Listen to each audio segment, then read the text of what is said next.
পুজোর আগে পেট্রাপোল বন্দর দিয়ে ভারতে এলো পদ্মার ইলিশ।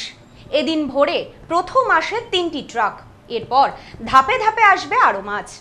অঞ্জলি সিল্ক, শিমুলতলার মোড়, বনগাঁ এখন এক নতুন রূপে, নতুন সাজে। পুজোর আগে রাজ্যে এলো পদ্মার ইলিশ।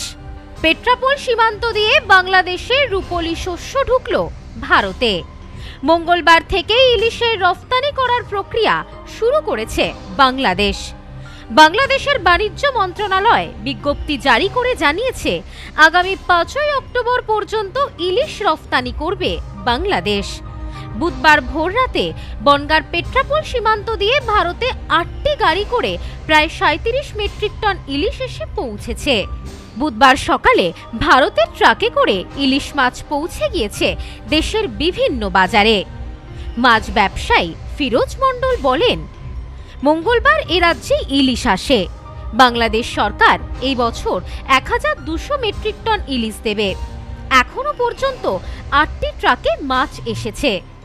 বাংলাদেশ সরকার ইন্ডিয়ার ফেস্টিভ্যাল উপলক্ষে যে ইলিশ মাছ রপ্তানির জন্য পারমিশন দিয়েছে, সর্বমোট 1200 মেট্রিক টন মতন পারমিশন পাওয়া গেছে 37টি লাইসেন্সে। তো আজকে সেই ইলিশ মাছের গাড়ি ইন্ডিয়াতে ঢোকা শুরু হয়েছে। এই মুহূর্তে সর্বমোট 3টি গাড়ি ইন্ডিয়াতে ঢুকেছে এবং আগামী কয়েক ঘন্টার মধ্যে আরও 4-5টা গাড়ি ঢোকার কথা আছে। সর্বমোট 8টি গাড়ি আজকে ইন্ডিয়াতে ঢুকবে এবং প্রত্যেক গাড়িতে 4 টন মতন করে মাল থাকবে। আর ইলিশ মাছের সাইজ, একটা ইলিশ মাছ 1 কিলো থেকে 1.5 কিলো পর্যন্ত সাইজ পাওয়া যাবে এবং এটা আগামীকাল মার্কেটে না পৌঁছালেও এটা পরশুদিন থেকে পশ্চিমবঙ্গের সমস্ত মার্কেটেই ইলিশ মাছটা পাওয়া যাবে। দাম সম্পর্কে এই মুহূর্তে সঠিকভাবে কিছু বলা যাবে না বা বলা যাচ্ছে না, এটা মার্কেট ভেরিফিকেশনের উপরে ডিপেন্ড করবে।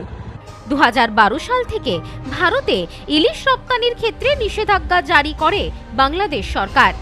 এর কয়েক বছর পর সে দেশের হাসিনা সরকার পুজোর সময় উপহার হিসেবে কিছু মাছ বাড়তি রপ্তানি করলেও হাসিনা সরকারের পতনের পর থমকে যায়। গত বছর কিছু ইলিশ মাছ এই দেশে এসেছিল, তবে এবছর পুজোর মুখে মাছ পেয়ে খুশি বাঙালি। Bureau report, news no man's land, Petrapole. Sampriti guest house, hotel and restaurant. সমস্ত আধুনিক সুবিধাযুক্ত AC double bedroom, standard double bedroom, twin bedroom, deluxe double bedroom. আমাদের হোটেলেই রয়েছে বাঙালির খাবার সহ মাল্টি কুইজিন রেস্টুরেন্ট। শহরের মধ্যে অথচ সম্পূর্ণ নিরাপদ পরিবেশে থাকা খাওয়ার একমাত্র ঠিকানা Sampriti guest house, hotel and restaurant, Chakdah road, টবাজার, বনগাঁ। ফোন 03215257603।